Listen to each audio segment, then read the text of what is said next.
ಪದ್ಮನಾಭ ನಗರ ಕಾನ್ಸ್ಟಿಟ್ಯೂಯೆನ್ಸಿಯಲ್ಲಿ ಎಲ್ಲ ನಮ್ಮ ಲೀಡರ್ಸು ಎಲ್ಲರೂ ಇವತ್ತು ಸೇರಿದ್ದಾರೆ. ಈಗ ವಿಶೇಷವಾಗಿ ನಮ್ಮ ಗುರಪ್ಪ ನಾಯ್ಡು ಅಣ್ಣವರು, ರಘುನಾಥ್ ನಾಯ್ಡು ಅಣ್ಣವರು, ನಮ್ಮ ಅನ್ಸರ್ ಪಾಷಾ ಅಣ್ಣವರು ಮತ್ತು ಎಲ್ಲ ವಾರ್ಡ್ ಅಧ್ಯಕ್ಷರು ಎಲ್ಲರೂ ಇವತ್ತು ಬಂದಿದ್ದಾರೆ. ವೆಂಕಟೇಶ್ ಅಣ್ಣವರು, ಎಲ್ಲ ಕಾಂಗ್ರೆಸ್ಸಿನ ಮುಖಂಡರು, ಕಾರ್ಯಕರ್ತರು. ನೋಡಿ, ಇದು 26ನೇ ತಾರೀಕು ನಮಗೆ ಒಂದು ದೊಡ್ಡ ಜವಾಬ್ದಾರಿ. 10 ವರ್ಷದಿಂದ ಅಚ್ಚೆ ದಿನ ಬರುತ್ತೆ ಅಂತ ಹೇಳಿ ಜನರಿಗೆ ಟೋಪಿ ಹಾಕಿದ್ದಾರೆ. ಅದೇ ಅಲ್ಲ, ನಮ್ಮ ದೇಶದಲ್ಲಿ ನಮ್ಮ ಸೌಹಾರ್ದತೆ, ನಮ್ಮ ಸಾಮರಸ್ಯನ ಅವರು ಹಾಳು ಮಾಡ್ತಿದ್ದಾರೆ.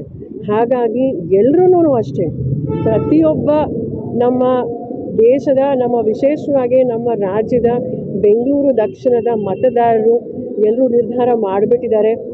ಯಾರು ನಮಗೆ ಮುಂದೆ ನಮ್ಮ ಕನ್ನಡಿಗರ ಸ್ವಾಭಿಮಾನಕ್ಕೋಸ್ಕರ, ನಮಗೆ ನಮ್ಮ ಸಮಾಜದಲ್ಲಿ ನಮಗೆ ಸೌಹಾರ್ದತೆ ಯಾರು ಕಾಪಾಡ್ತಾರೋ ಕಾಂಗ್ರೆಸ್ ಪಕ್ಷಕ್ಕೆ ಅವರ ಆಶೀರ್ವಾದ ಮಾಡೋದು ಅಂತ ಮತ್ತೊಮ್ಮೆ ಎಲ್ಲ ನಮ್ಮ ಮುಖಂಡರಿಗೆ, ಹಿರಿಯರಿಗೂ ಎಲ್ರಿಗೂ ನಾನು ಧನ್ಯವಾದ ಹೇಳಬೇಕು ಅಂತ ಬಯಸ್ತೀನಿ. ಇಲ್ಲ, ನಾವೇ ಕಷ್ಟಪಡಬೇಕು, ಓಟ್ ಹಾಕಿಸ್ಬೇಕು. 26ನೇ ತಾರೀಕು ದಯವಿಟ್ಟು ಬಂದು ಓಟ್ ಹಾಕಿಸಿ. ಬೆಂಗಳೂರು ದಕ್ಷಿಣ ಕ್ಷೇತ್ರಕ್ಕೆ ಪ್ರಿಯಾಂಕಾ ಗಾಂಧಿ ಅವರು ನಮ್ಮ ಸೌಮ್ಯ ರೆಡ್ಡಿ ಮಣ್ಣನ್ನ ಗೆಲ್ಲಿಸೋದಕ್ಕೆಲ್ಲ ಗೆದ್ದಿದ್ದೀರಾ ಅಂತಕ್ಕೆ ಅಭಿನಂದನೆಗಳು ಬರ್ತಾ ಇದೆ. ಗೆಲ್ಲಿಸೋದಕ್ಕೆಲ್ಲ ಆಲ್ರೆಡಿ ಗೆದ್ದಾಗಿದೆ. ಅವ್ರನ್ನ ಅಭಿನಂದನೆ ಹೇಳೋದಕ್ಕೆ ಬರ್ತಾ ಇದ್ದಾರೆ ಪ್ರಿಯಾಂಕಾ ಮೇಡಮ್ ಅವರು. ಸುಮಾರು 1-1.5 ಲಕ್ಷ ಓಟಿಂದ ನಾವೀಗ ಆಲ್ರೆಡಿ ಇಲ್ಲಿ ಗೆದ್ದಿದ್ದೀವಿ. ಅದರಿಂದ ಒಂದು ಅಭಿನಂದನೆ, ಅವ್ರು ಗೆಲ್ಲಿಸಿರೋದಕ್ಕೆಲ್ಲ ಗೆದ್ದಿದ್ದಾರೆ ಅನ್ನೋ ರೀತಿಯಲ್ಲಿ ಬರ್ತಾ ಇದ್ದಾರೆ ಇವಾಗ. ಅದೆಲ್ಲರಿಗೂ ಬಿಜೆಪಿ ಆಶ್ಚರ್ಯಕಾದ ವಿಷಯ. ಇಲ್ಲಿ ಸೌತಲ್ಲಿ ಎಲ್ಲೇ ಆದ್ರೂ ಓನ್ಲಿ ನಮ್ಮ ಸೌಮ್ಯ ರೆಡ್ಡಿ ಅಂತ ಒಂದು ಅಲೆ ಎಬ್ಬಿದೆ. ಆ ಅಲೆಯಲ್ಲಿ ನಮ್ಮ ಸೌಮ್ಯ ರೆಡ್ಡಿ ಅವರು ಈ ಸಲ ಹೈಯೆಸ್ಟ್ ಲೀಡಿಂಗಲ್ಲಿ ಗೆಲ್ತಾರೆ. ಹಾಗೆ ನಮ್ಮ ಡಿ ಕೆ ಸುರೇಶ್ ಸಾಹೇಬರು ಸುಮಾರು 3-4 ಲಕ್ಷ ಲೀಡ್ ಮೇಲೆ ಹೈಯೆಸ್ಟಾಗಿ ಗೆಲ್ತಾರೆ.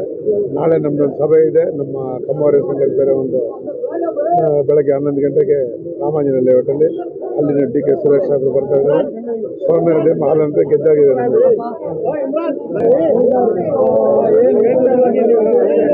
ನೋಡಿ, ಎಲ್ಲ ಮೀಡಿಯಾದವ್ರಿಗೆ ಹೇಳೋದು ಒಂದೇ, ಇವತ್ತು ದಕ್ಷಿಣ ಲೋಕಸಭಾ ಕ್ಷೇತ್ರದಲ್ಲಿ ಉರಿ ಬಿಸಿಲು ಸೂರ್ಯನ ಮುಳುಗಿಸ್ತೀವಿ, ಸೌಮ್ಯ ರೆಡ್ಡಿನ ಸೌಮ್ಯವಾದ ಒಂದು ವಾತಾವರಣ ತರ್ತೀವಿ ಅಂತ ಹೇಳ್ಬೋದು. ಇವತ್ತು ಕಾಂಗ್ರೆಸ್ ಅಲೆ ಎದ್ದಿದೆ.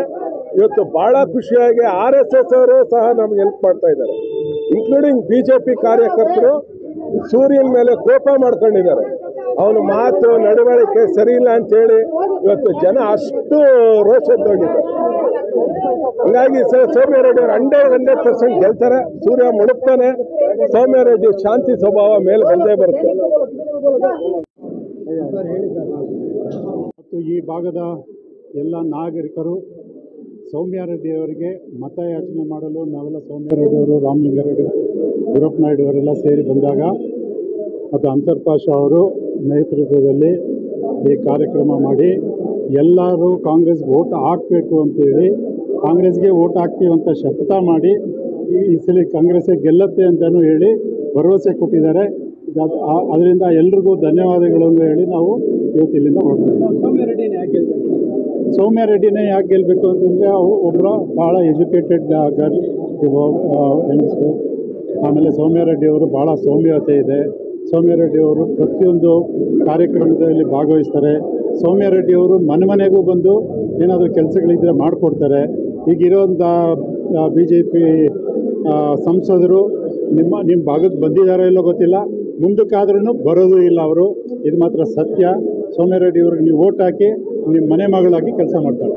ಇಲ್ಲಿ ಅಲ್ಪಸಂಖ್ಯಾತರ ಒಂದು ಸಭೆ, ಈ ಒಂದು ಪದ್ಮನಾಭನಗರ ವಿಧಾನಸಭಾ ಕ್ಷೇತ್ರದ 36 ಮಸೀದಿಗಳಿಂದ ಮೌಲ್ವಿಗಳು, ಸದ್ದರುಗಳು ಸೇರಿದ್ದೆ ಇಲ್ಲಿ ಮೀಟಿಂಗ್ ಮಾಡೋ ಒಂದು ವಿಶೇಷ.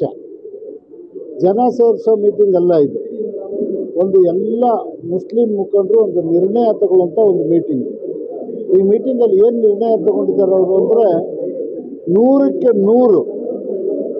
100% ಪೋಲಿಂಗ್ ಆಗೋ ಥರ ಮಾಡ್ತೀವಿ ಅಂತ ನಮಗೆ ಮಾತು ಕೊಟ್ಟಿದ್ದಾರೆ.